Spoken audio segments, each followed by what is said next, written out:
consultant with Griffin-Hammis Associates, and I am here at the St. Paul Abilities Network, or SPAN, as part of a province-wide Employment First initiative project where we are teaching customized employment methods, techniques, technologies, processes to folks here at SPAN. The point of customized employment, at the core of it, is the notion of employment first, or the idea that all people can, and in fact probably should work.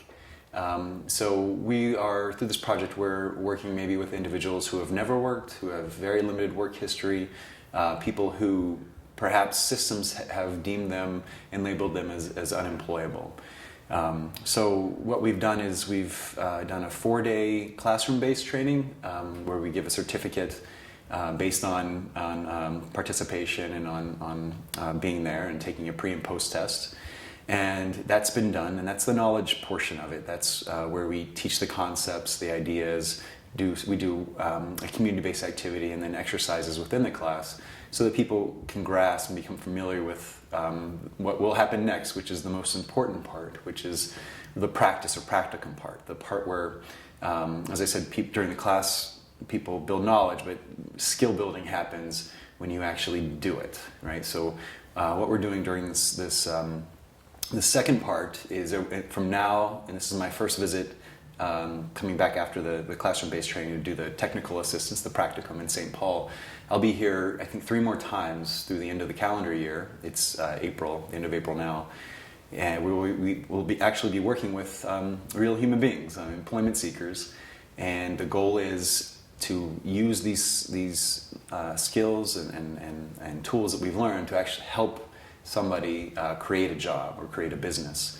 The point of customized employment is not to be reactive to what most of us know of how we get jobs, which is through the labor market approach, which we call the demand approach, which is first we look at where the jobs are and who's hiring, and then we try to fit you into one of those jobs through processes we're all familiar with, which are working on resumes, practicing on interviews, mock interview practice, and then going through the interview and responding to a job description. We're finding that doesn't work very well for people who have maybe less thorough work histories, who haven't worked in a while or worked in pieces or not worked at all. People who are maybe have been typically at the margins of the economy. And I'm coming from the United States, and in fact, we're finding that work is changing in the United States for everybody. So this is this trend, the restructuring of the economy since the crash of '08 has really left a lot of people behind. In my home state, I'm from West Virginia. The last time I ran the numbers, only 52% of all working age adults were actually in the workforce. That's the workforce participation rate. So almost 1 of every 2 working age adults is not engaged in the above board economy. There's a lot of bartering and perhaps the underground economy going on, kind of subsistence stuff. But we're finding that this is, the idea.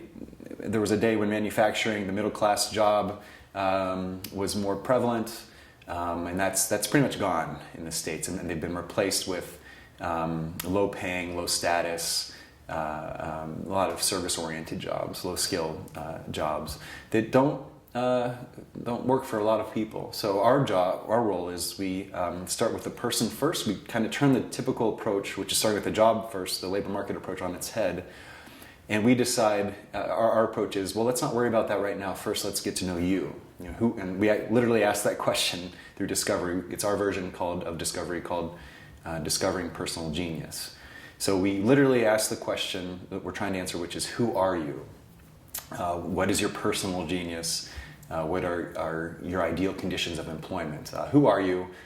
Gets at your story, what you do, your interests, your skills, the tasks and talents you have. Personal genius is based on, it's at least modified from a quote of Albert Einstein, who said, everybody's a genius, but if you judge a fish by its ability to climb a tree, it'll go its whole life believing it's stupid. So that's basically our approach, our ideas that we've been testing and evaluating and predicting by measuring the wrong stuff. And in fact, it's wrong if you even think you know what this stuff is. So the first notion is, who are you? What works for you? What are you best at? It's kind of an asset strengths-based approach. Yeah, I mean, we have I could show you a flow chart and a pie breakdown from, discovery, job development, teaching and training on the job, and then ongoing supports. I mean, those are pretty natural kind of, how do you decide which way to go? How do you get that thing you want? How do you learn that thing and be good at that job? And then how do you plan for what's next? That's the way our work lives work, I think. Where are we now? How do we get there? Where are we going next? But yeah, I mean, we have that same framework. But yes, I think I worry it's not a formulaic approach. It's not a if this happens, then it's not 1 + 2 definitely equals 3 approach. If that the kind of the matrix of that is much broader, and there's much more, I think, uncertainty in terms of not in the process, but in what the process is going to take you to. That's hard to predict. We know it'll start with this person, and we know it'll end with a paying gig, right? And we know the steps and the stages. We call it the staging record in between.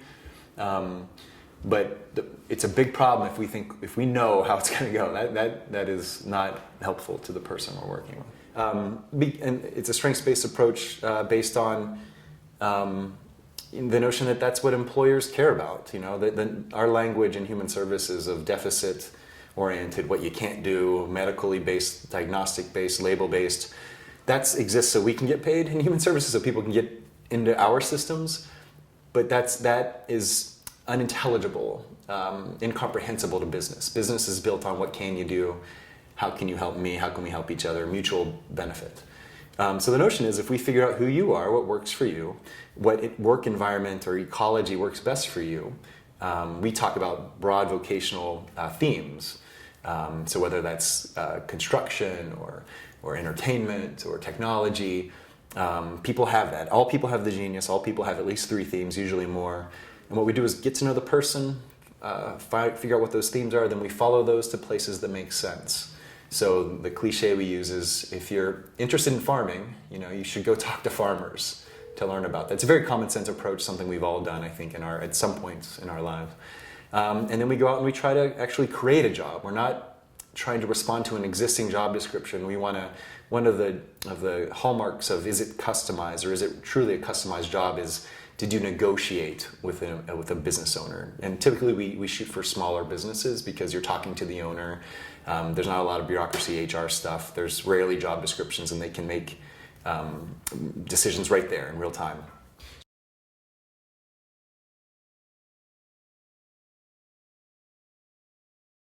I've had home visits with people where just brilliant, like one lady, we were trying to help her get a job. This is in Cleveland. The organization I was helping or training, was trying to help her get a job as a salad maker at McDonald's, and they were failing. They couldn't figure out how to get her in there. And they'd met her in our offices. We go home the first time, we sit down at a table, and within two seconds, she's like, "Oh yeah, you like this table? I made it." And you see that armoire, I made that, and this chair, I made that, and those drawings, those ink drawings of dogs, I drew those. And through her story, you realize that she grew up, her dad taught her those skills, and she had a workshop in her garage that she did stuff in, right? So, and that's a pretty dramatic example, but I think everybody has that, and maybe some folks have that, but it hasn't been explored or people haven't been taught.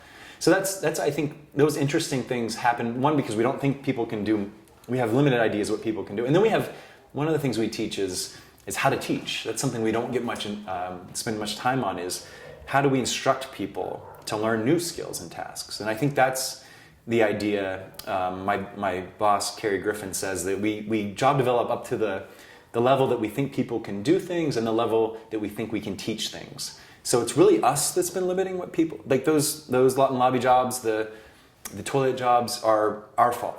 Not fault, but that's our limitations being imposed on people. I once had a mom tell me, a long time ago, when I was doing things that weren't so great, she said to us, Matt is not going to clean toilets anymore, and my internal response was, well, then what are we going to do? I mean, what other jobs are there out there for somebody like Matt? If that's an awful thing, I didn't say that out loud as a thought I'm ashamed to say I had, but I couldn't.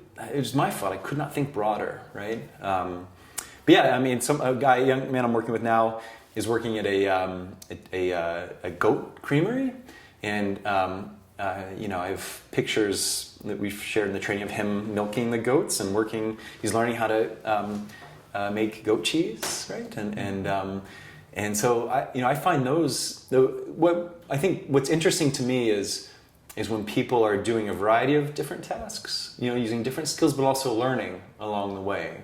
But variety to me, I mean, I think I know I'm doing something wrong or we're doing something wrong if we see these kind of aggregate clusters of people doing the same thing. In my experience, when somebody says, create something that's just for like people with autism or people with X disability or Y disability, whatever mental health, I mean, I find that in my experience, it's not going to work.